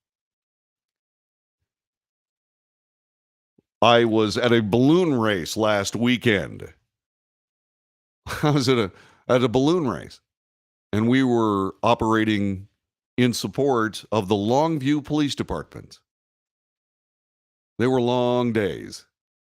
I got up at 5 a.m. on Saturday morning, and I didn't go to bed until 2 o'clock on Sunday night. And just before I left, with a screaming headache, just before I left, one of the police officers came up to me and said, "Hey, man, I don't know what we'd have done without you." This is a big deal. Everybody in Longview was at this festival. Says, "I don't know what we would have done without you." He said, "We've lost 30 officers this year to retirement and resignation. And Longview is one of the best paying police departments in Texas. And we really needed you." And he looked at me warmly and he stared me right in the eyes and he shook my hand and he said, "Thank you. Thanks I passed along to every one of my fellow soldiers." Policing is a worthy occupation. It is absolutely required. It is something that we must protect. There are mottos on the sides of police cars from one end of the country to the other. "To protect and serve" is perhaps the most famous from the Los Angeles Police Department. But all of them talk about selfless service for others. And Longview is just another example of why we are doing the wrong thing with our policing in this nation. Do we need to find out who the monsters are? You bet we do. Do we need to extricate them from police departments so that it can return to a more well thought of profession, even though it is a well thought of profession? Can we take it off the platter of political levers to be used by people for whatever reason? I certainly hope so. This is the Wells Report.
Howdy.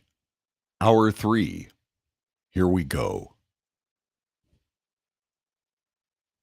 It's 16 hours.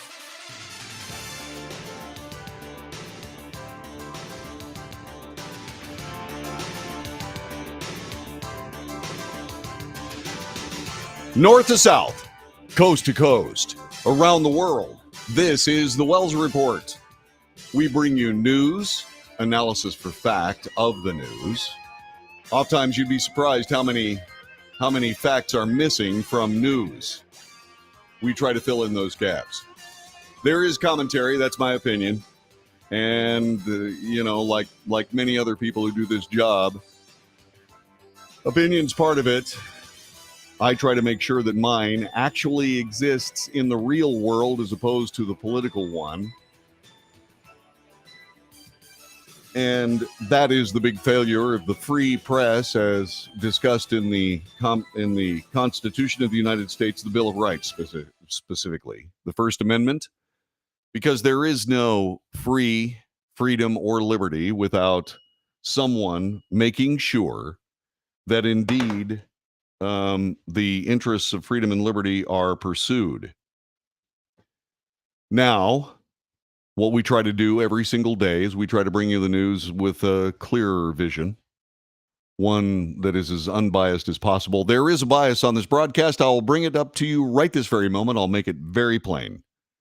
The bias is towards the Declaration of Independence, the Constitution, the Bill of Rights, and the Federalist that explains all of those things and why they were structured the way they are.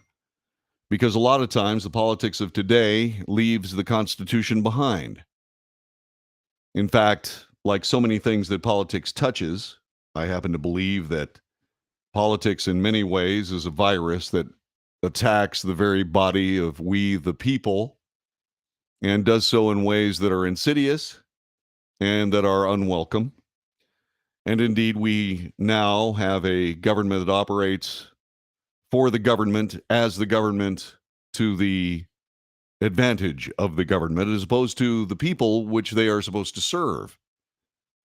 That's why it's so important that we elect the right people. And that's so even though politics poisons everything it touches, in some way, shape, or form, we still have to discuss it from a standpoint of where we're going and why we're going there, to the benefit of those people who should be served by government instead of oppressed by it. For that reason, we're discussing the primaries today. There are primary elections across the country, specifically District of Columbia and Virginia. They're holding primary elections today. There are also runoffs in Alabama and Georgia, voters returning to the polls a month after their May primaries, and a number of runoff elections. The District of Columbia and Virginia have serious work to do inside the voting booth. I certainly hope they're able to do so fairly, and I certainly hope that the words being used by people who manipulate elections, that they should be secure and they should be fair and every vote should be counted and so on and so forth. I certainly hope their votes are counted, as well as the ones that continue the political advantage of a government that is of the government, for the government, and by the government. But we'll see.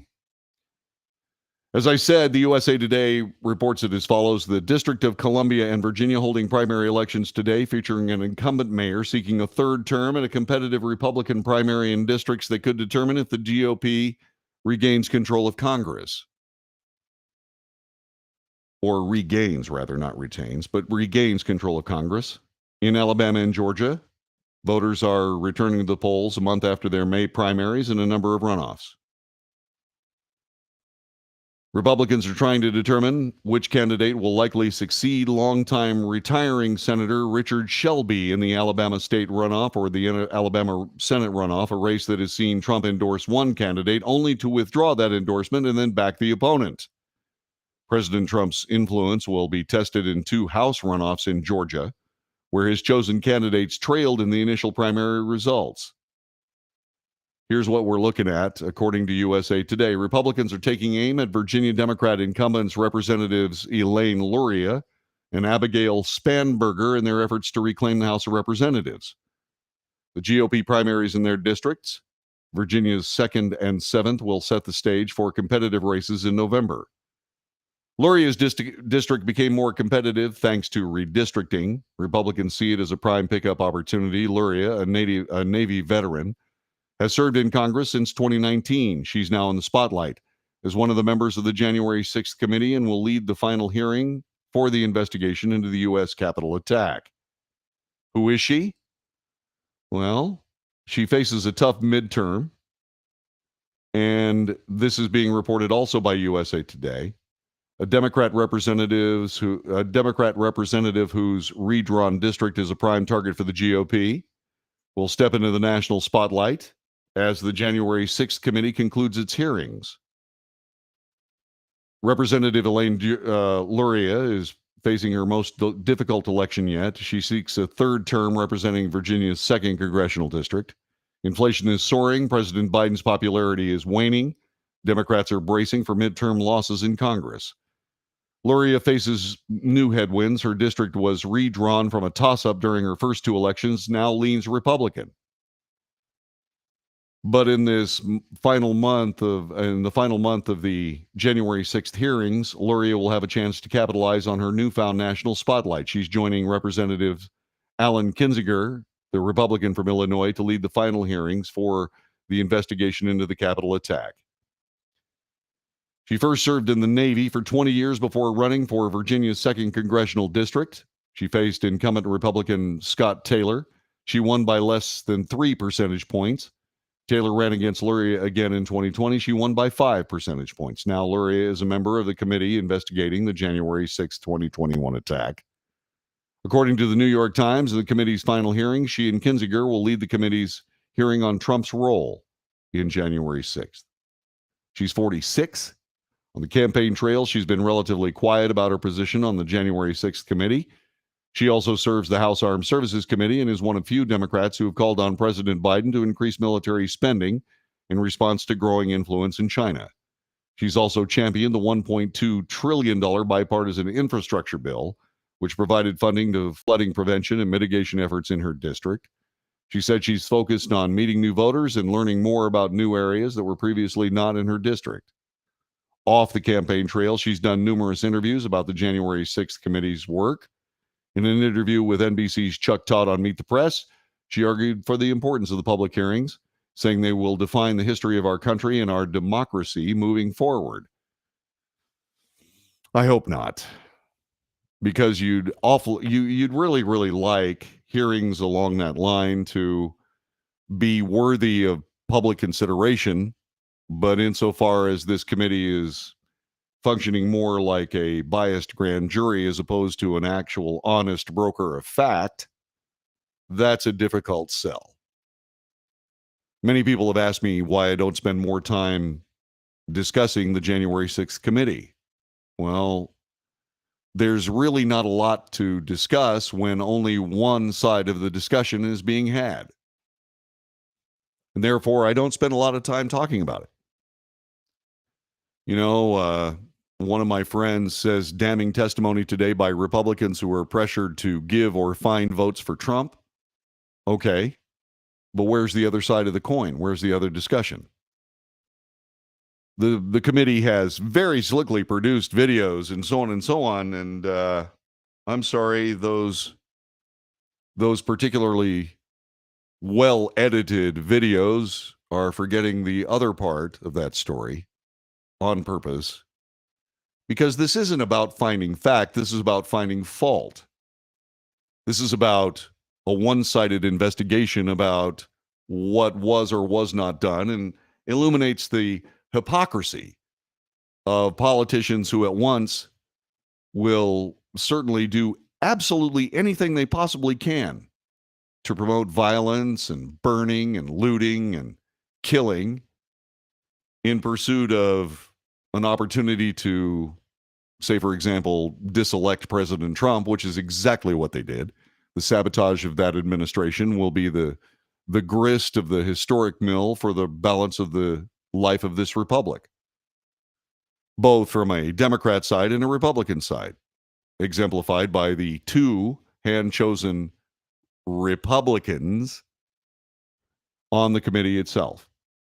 That paper-thin silliness of bipartisanship is plain for anybody who spends any time at all watching and so on. So once again, with only one side being represented, it's not a hearing. It's a hours long, days long, months long, 18 months, in fact.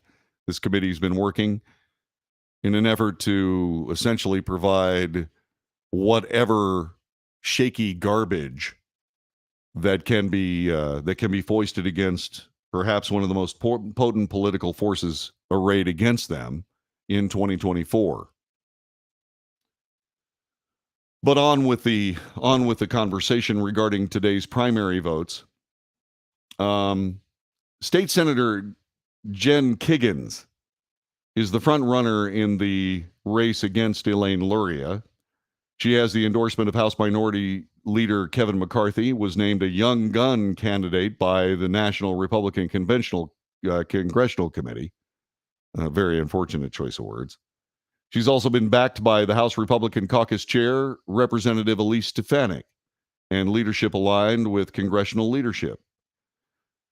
Like Luria, Kagan served in the U.S. Navy. She now serves in the Virginia State Senate and is a geriatric nurse practitioner. 3 other Republicans are vying for the chance to take Luria on, including Jerome Bell, far-right candidate who's promoted the false allegations of election fraud following the 2020 presidential election.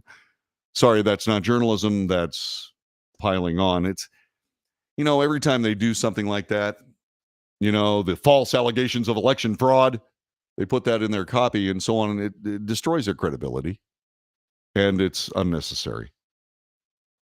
Jerome Bell has gone so far as to call for the execution of anyone involved in the effort, tweeting, "Audit all 50 states, arrest all involved, try all involved, convict all involved, execute all involved." This according to the Virginia Pilot. Bell has the endorsement of former National Security Advisor Michael Flynn and controversial Arizona Representative Paul Gosar, both allies of former President Donald Trump.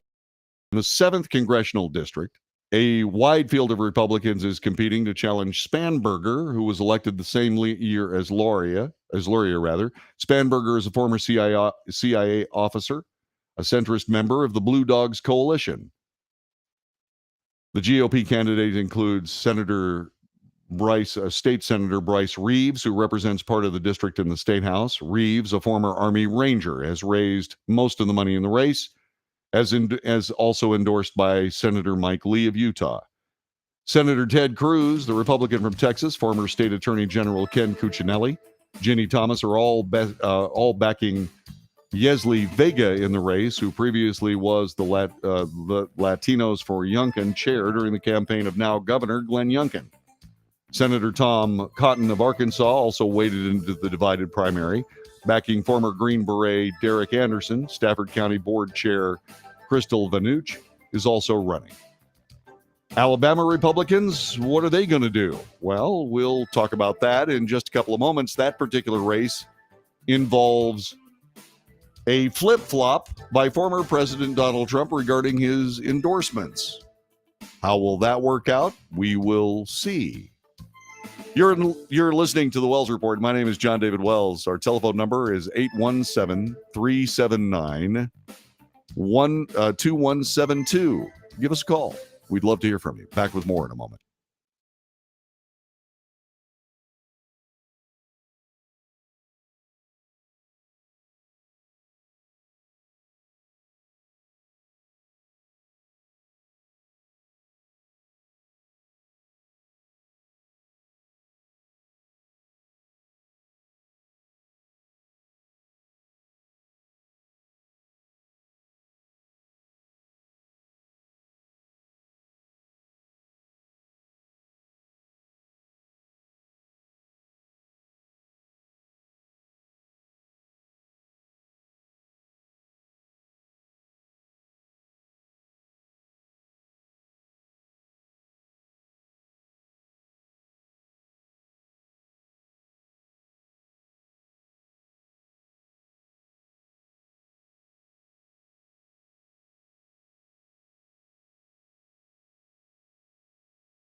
This is the Wells Report. Thanks very much for making us part of your day. Our telephone number is 817-379-2172. 817-379-2172. Talking about primaries in effect. All of these races are important. They are one-sided. Speaking of one-sided things, I was chastened by one of my Democrat friends who pays attention to the Wells Report. And let's see here. Isaac said, Republicans testified Trump supporters broke into homes and attacked poll workers and election officials. Care to comment? Huh. Well, okay, so are they Trump supporters or not? We really don't know. Trump supporters. How do we know they're Trump supporters? I'm not saying that they're not Trump supporters. All I'm saying is we don't know because the committee isn't allowing somebody from the other side to cross-examine anyone. Okay, so that's thing number one. Isaac went on to say, we had a coup of the Constitution, which you claim to love, by one man, and everyone is turning a blind eye. Well, everyone on the committee is turning a blind eye to the other side of the story, which is why I don't spend a lot of time reporting on the workings of the committee, just as I very likely would not have spent a whole lot of time reporting on the committee of the Un-American Activities Committee, led by a notorious junior member of the House of Representatives back in the first part of the Cold War. Sometimes you report things that are true and fair, and you make sure that you've got both sides. One of the reasons I don't report on the committee is because they don't have both sides. This broadcast reports both sides. We don't have the other side. How can I report it? If there was another side, I'd be all over it. I would contrast one side story with the other, but there isn't. And once again, brave words like insurrection and coup. You know, a coup is when, say, for example, I don't know, the leader of the secret police and the leader of the country's espionage and the leader of all the various organizations designed, the leaders of various organizations designed to protect the United States through federal law. It's when they all come together and try to sabotage a president to the point of removing him from office, even discussing it, to the point of using wiretaps and using actual people in the room wearing wires. That's a coup. What happened January 6th was a collection of people making poor decisions, some of them, of the tens of thousands of people that were there, maybe even hundreds of thousands of people that were there. So far, 800 arrests. This contrasted by the fact that in a real insurrection from one end of the country to the other, supposedly based on what was social justice, I don't know what justice you can get by burning down a federal building, but let's just assume that that's the case because that's what the media wants us to believe. I don't understand why there would be such hypocrisy. So when you're in a position to do what I do, which is to report the news, part of reporting the news is to determine fact. Here are the facts. The January 6th committee is biased. Here's another fact. The people that are responsible for standing up for the other side and perhaps telling the other side of the story are not doing it. Both are instructive, especially in the context of the sabotage of the nation's 45th president and his presidency. See, that's what I see. That's the story I tell. Republicans are just as responsible for the sabotage of the Trump administration as the Democrats. The reason why is because he was elected by the people as opposed to the parties. That should be all the instruction you need. And I certainly hope it is. This is the Wells Report. Back in a moment.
Greetings. I picked the wrong video clip. Somebody was saying it. They like it when I'm hanging around during the breaks. Let's see. The Constitution says we have a duty to protect our enemies from within and abroad. True. Let's see. The January 6 people are exercising their right to protest, but the lords and ladies of Congress were frightened, so people doing much less than the summertime shock troops of the Democrats got the book thrown at them. True. Completely true. Absolutely. Greetings, Ms. Cleo. How are you? I hope today is treating you well.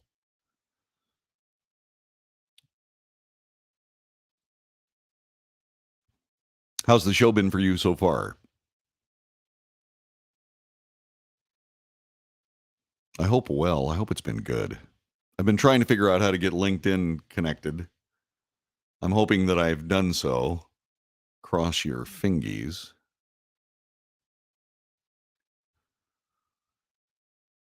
Got about a minute here. I wish Isaac would have stuck around a little longer. I wish he would have heard my comments. Pity that he didn't. But then again, what did Rush used to call that? The drive-by callers? Yeah.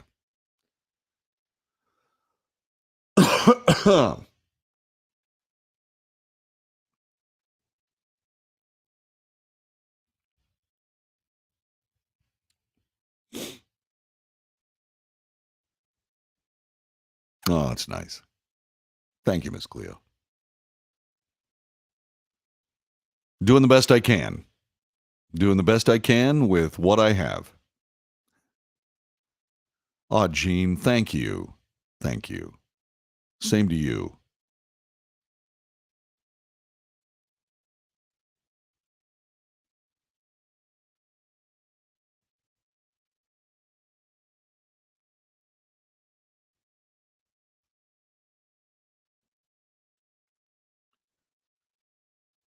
Five seconds.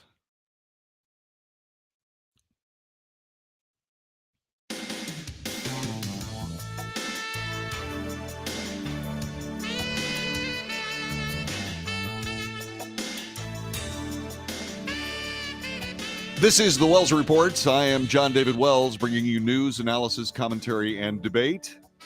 Let's debate the commentary by all means. Telephone number is 817-379-2172. 817-379-2172. The Wells Report for June 21, year of our Lord 2022. Talking a little bit about the primaries.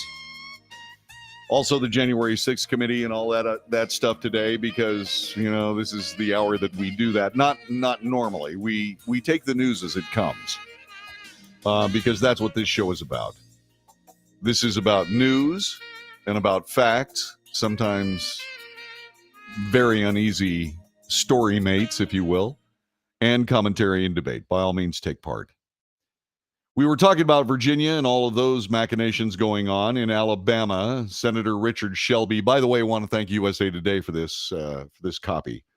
Senator Richard Shelby is retiring after 35 years in the Senate. His current stint as the ranking member on the Committee on Appropriations will come to an end. Former Business Council of Alabama President Katie Britt and Representative Mo Brooks emerged from the Republican primary May 24th. Neither had enough votes to win outright. The partisan lean of the state, whoever wins the runoff, is likely to win easy election in November and join the Senate Republican Conference. Britt previously worked as Senator Shelby's chief of staff. Shelby endorsed her in the race and has backed her financially, as has a number of other Republican senators, including Shelley Moore Capito of West Virginia, Joni Ernst of Iowa. The Senate Leadership Fund, a super PAC aligned with Minority Leader Mitch McConnell, also spent the primary in support of Britt. She recently won the endorsement of Donald Trump, who initially endorsed Brooks before withdrawing his endorsement. There's no Republican running I don't think wouldn't want his endorsement, said Shelby. He predicted success for Britt with or without the former president's help. She's doing well anyway. I believe she's going to win, and win big. Brooks, who spoke ahead of Trump at a rally on January 6th in Washington before Trump supporters angry over the election loss attacked the Capitol, has billed himself as MAGA Mo Make America Great Again, MAGA. Trump backtracked on his endorsement in March, citing Brooks encouraging a crowd to put the 2020 election behind them as one of the reasons he can no longer support the congressman. Brooks has continued to run as the Trump candidate in the race. He made firing McConnell a central theme of his campaign and accused the GOP leader of manipulating Trump against him. Cruz and Senator Rand Paul of Kentucky both have backed Brooks. Whoever wins the runoff will face Democrat Will Boyd in November. Trump endorsed two candidates in Georgia who will compete in a runoff election on Tuesday. The 6th Congressional District, Trump backed attorney Jake Evans, the son of his former ambassador to Luxembourg. Evans faces an uphill battle in the runoff after physician Rick McCormick led the primary in May. The seat was redistricted to be much more Republican, so whoever wins the runoff is on track to win in November. In the 10th district, Trump backed former state representative Vernon Jones, who trailed trucking company owner Mike Collins in the primary. Jones is a former Democrat who announced he was switching parties January 6th. He spoke in support of Trump at the 2020 Republican National Convention. According to Fox News, Trump offered to endorse Jones if he dropped out of the gubernatorial primary. Collins is backed by GOP Governor Brian Kemp, who defeated a Trump-supported challenger in his own primary last month. Collins is also a Trump supporter and the son of a former congressman who represented parts of the district. Republicans are also determining who will challenge Democrat Representative Sanford Bishop in the 2nd Congressional District. Jeremy Hunt, a Black West Point graduate, received most votes in the primary and faces Senator State Representative Chris West in the runoff. Hunt has a wide array of endorsements, including from former UN Ambassador Nikki Haley, former Secretary of State Mike Pompeo, Cotton, and Josh Hawley. Bowser faces two challengers in the D.C. mayor's race. D.C. Mayor Muriel Bowser, a Democrat, is running for re-election. If she wins, she would be the only second mayor of D.C. to be elected for a third term. City Council members Robert White and Trayon White are both primarying Bowser after serving the last 6 years on the council. Whoever wins the primary on Tuesday is on track to win in November, given the Democrat tilt of the district. Robert White holds a citywide position, while Trayon White represents the poorest part of D.C., Ward 8. Both are to the left of Bowser on policing, and crime and public safety have been dominant themes in the election. So it doesn't look like Washington, D.C. is going to solve its policing problem, etc. But that does give you an idea of what's going on in the primaries today. Now, primaries and runoffs. We will have coverage as to what's been going on with those elections today, tomorrow, on tomorrow's edition of the Wells Report. We certainly hope you join us there. While we were talking about the primaries, you know, we've also been paying very close attention to the trials and tribulations of Stephen Colbert staff members who have been arrested by the Capitol Police. Why have they been arrested by the Capitol Police? Why? For an incursion, because apparently that is the term of art for anybody who is in the Capitol with an unauthorized in an unauthorized context. Stephen Colbert sent his staff members to go create anti-Republican propaganda, and apparently they were not given proper credentials to actually sit in the committee, and they were working to provide commentary and essentially make Republicans look like idiots. Well, what ended up happening was they were asked to leave. And they were not they did not leave. As a matter of fact, they were invited back into congressional office buildings by one of the Democrat congressmen, and they were promptly arrested. Now, aside from the fact that these guys did not overturn police barriers, did not participate as a mob that actually invaded the U.S. Capitol, aside from those things, there are certain parallels that need to be discussed regarding their presence in the Capitol. Remember the January 6th insurrection. It's, first of all, misnamed as an insurrection in the first place. It was just a peaceful protest. If you can go back to the flaming buildings, including federal judicial buildings, and blinded police officers and killed people on the street and people swinging 2x4s at old women. None of that happened during the supposed insurrection, but since that is the term of art, obviously these men and women are guilty of that very same crime. Were they immediately shuttled off to the D.C. jail to sit in solitary confinement like people in the January 6th circumstance? No. There was an amazing bit of sarcasm on last night's Tucker Carlson broadcast. And essentially what he did was he used the very same rhetoric applied to the January 6th protesters with the Stephen Colbert comedy team. And it was very funny. A lot of people didn't get it, specifically the humorless people that determine what is politically correct and politically incorrect in the nation, which is the sourpuss media, the biased sourpuss Democrat at all cost media. And it was very, very funny. I don't know whether anybody got it.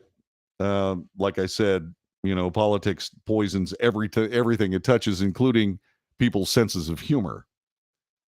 However, all I can say is that they did have a point. Their sarcasm wasn't pointless, in that these people obviously can be accused of the same thing that many of the January 6th protesters can be accused of, although obviously the context is different. Okay. Stephen Colbert addressed the situation last night, the arrests of his crew and production members who were caught and charged with being in an unauthorized area of the U.S. Capitol building. During the Late Show last night, Colbert downplayed the arrests as very professional interaction between his staff and cautious Capitol Police officers. The host opened the show by asking the audience about their weekends before joking, "Well, I had an interesting one, and some of my staff members also had a memorable one. The Capitol Police were just doing their job. My staff was just doing their job. Everyone was professional. Everyone was calm. My staffers were detained, processed, and released. A very unpleasant experience for my staff." What happened to the January 6th protesters? Let's see. Were they detained? Yes. Were they processed? Yes. Were they released? No. Huh. Is it because they were arch criminals with terrible long backgrounds of crime and all manner of miscreancy? No. No, none of them, apparently, as far as I know, that are currently sitting in the solitary confinement wing of the D.C. jail were guilty of anything except scaring Nancy Pelosi. Strange. Nancy Pelosi, of course, had all the tools that she would then apparently use later after the January 6th incursion to stop the January 6th incursion, but used none of them. President Trump himself gave Nancy Pelosi the services of 20,000 National Guardsmen. Did she use them? No. Why? Well, because she didn't like the optics of it. Oh, I see. Well, she didn't like the optics of soldiers pointing their weapons of war, their real weapons of war, at American citizens outside the Capitol perimeter, a fence decorated with razor wire. She didn't like that before the mess, but certainly liked it afterwards. Methinks there is just a bit of political legerdemain. How about you? Anyway, so the January 6th people are still rotting in jail. Where's habeas corpus when you need it? I don't really know. However, the mainstream media immediately rushed to Colbert's staff and production staff and writers to their behalves. They were immediately called the Colbert Seven, hearkening back to the Chicago Seven, which were communists, students for a democratic society that were arrested at the 1968 Chicago Democrat National Convention. The Colbert Seven were arrested for unlawful entry in the Longworth House office building. Among those arrested was Robert Smigel, the puppeteer for Triumph, the insult comic dog. That's a character on CBS's late night, The Late Show with Stephen Colbert. By the way, Triumph the Insult Comic Dog is very funny. I mean, that is very funny. He uses a French Canadian accent. It's brilliant. It truly is. And I would have loved to have seen some of the video that they shot. After they'd finished their interviews, my staffers were doing some last-minute puppetry and jokey make-em-ups in the hallway when Triumph and my folks were approached and detained by Capitol Police. He continued a lot of paperwork for the Capitol Police, a fairly simple story, until the next night when a couple of the TV people started to claim that my puppet squad had, quote, committed insurrection at the U.S. Capitol building. Well, once again, when you throw out logic and reason, and when you throw that out with politics as the fluid involved, then all's fair. If indeed the January 6th insurrection was all that, then why wouldn't this be an insurrection, albeit somewhat of a different context and certainly not nearly as dangerous? Let's put it this way: the January 6th, shall we say, peaceful protest was certainly more dangerous to the people inside the Capitol building than these writers from Stephen Colbert. Let's be fair and let's be real.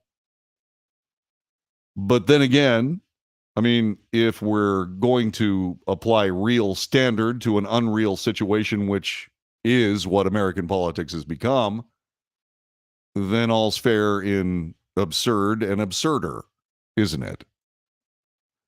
Colbert claimed his staff was not in the main Capitol building, and he said he was shocked that he had to explain the difference, but an insurrection involves disrupting lawful actions of Congress and howling for the blood of elected leaders, all to prevent the peaceful transfer of power.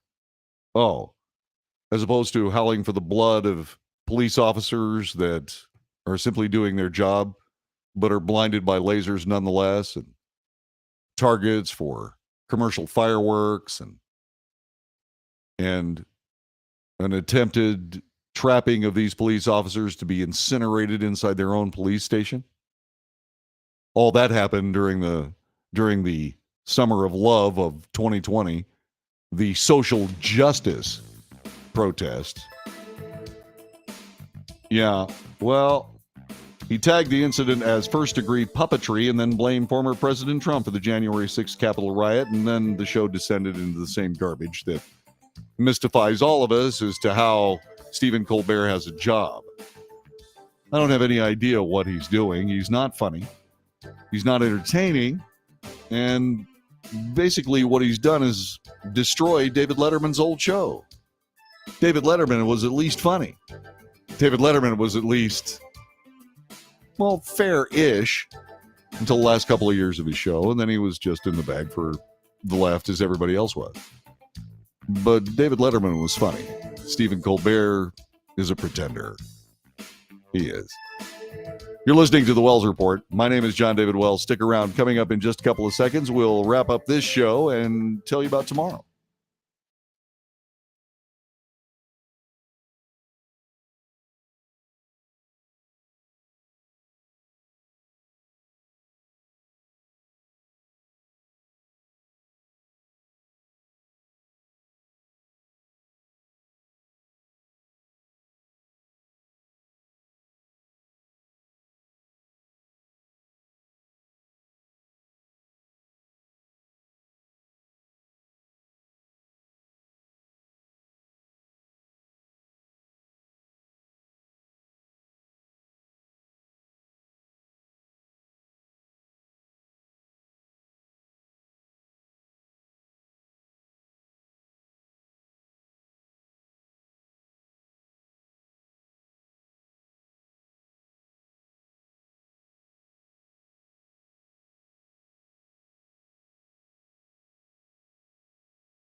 This is the Wells Report. My name is John David Wells. I hope you're having a wonderful day. Not a bad show today. Little heavy. We were talking about Uvalde and Ukraine. And those are things that weigh heavily in my heart, especially where Americans are involved. And indeed, Americans are involved in both places. A group of people that made a bad decision that may have cost the lives of many of our children. And then men who made the decision to go and fight for freedom and liberty in a far-flung nation without the sanction of the United States, and perhaps without the sanction of Ukraine, which, by the way, the Russians who now hold them are maintaining. Will they be shot? Perhaps. That's what happens to people that take up arms against opposing military forces without the benefit of national writ. That's a Geneva Convention thing. I've talked about it several times. And this may apply to these two men. Will cooler heads prevail? Will these men return home? I certainly hope so. When they do, and that's what I choose to hope happens, when they do, I hope they're welcomed instead of reviled. Let's cross our fingers. Hey, I've been a strong critic of the academy, the college and university system in these United States, mainly because it's a leftist enclave of indoctrination as opposed to education and enlightenment. However, Dartmouth College, possibly chastened by the fact that CEOs are saying, hey, I'm not really impressed with an Ivy League diploma anymore because they're more pains in the butt than they are actual contributors to my company. Dartmouth may have realized that they, have some work to do. Now, while they haven't done anything about leftist professors that impose their political will in the guise of education and thus grading down people who disagree, at least I haven't heard that, Dartmouth is at least eliminating federal and institutional loans from their financial aid packages. Good. Anything that distances a college or a university from the government of the United States should be celebrated. Maybe a muted celebration, but at least celebrated at some level, and that's why we're doing this. This Ivy League school, Dartmouth in New Hampshire, will replace the federal and institutional loans with expanded scholarship grants. This according to Dartmouth President Philip J. Hanlon. Good for you, Mr. President. Well done. The policy, Hanlon said, will take place beginning with the 2022 summer term, which starts Thursday. Thanks to this extraordinary investment by our community, students can prepare for lives of impact with fewer constraints. Yes, eliminating loans from financial aid packages, especially to finance a Dartmouth education. I mean, after 4 years for an undergrad, you're looking at $500,000. Good God. Eliminating loans from financial aid packages will allow Dartmouth undergrads to seek their purpose and passion in the broadest possible range of career possibilities. Currently, undergrads from families with an annual income of $125,000 or less are offered need-based aid without a required loan component. For those families with an annual income of more than $125,000 who receive need-based financial aid, Dartmouth is removing the loan requirement for undergraduates. The school's estimated move will decrease debt for hundreds of middle-income Dartmouth students and their families by an average of $22,000. Well, at least it's a start. The new policy was supported by $80 million from 65 donors, according to the school. Dartmouth already offers generous assistance to students from low-income backgrounds. This move to a universal no-loan policy will help middle-income families who often have to stretch their budget to meet the cost of higher education. That according to Financial Aid Director Dino Koff. The move is in part of the school's Call to Lead campaign, which according to its website is a bold invitation to Dartmouth's global community to engage with the great issues of this century and the next.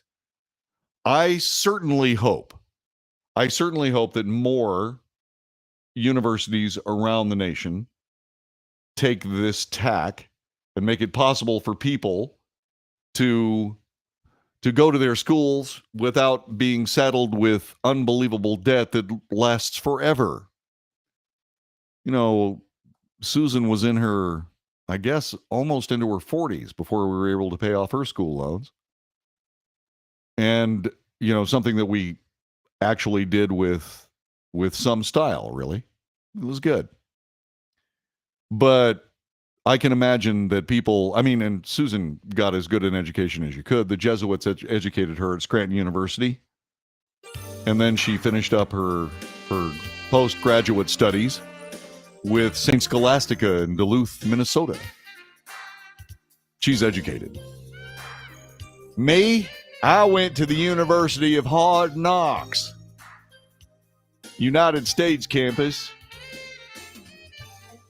My lack of education hasn't hurt me none. I can read the writing on the wall.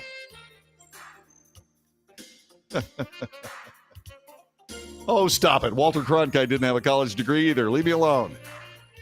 I hope you've enjoyed this edition of the Wells Report. I certainly enjoyed the fact that you were there to see it. Pass this around. These podcasts, 3 of them today, are available until Facebook takes them down or whoever else takes them down. But pass them along. If you think they're worthwhile, make sure that people you know see them and make sure that they know that they're invited to take part in the Wells Report. Have a great one. I'll see you again tomorrow.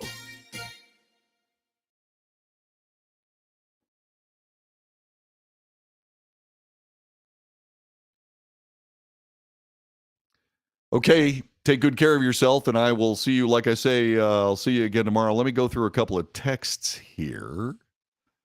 Let's see. Let's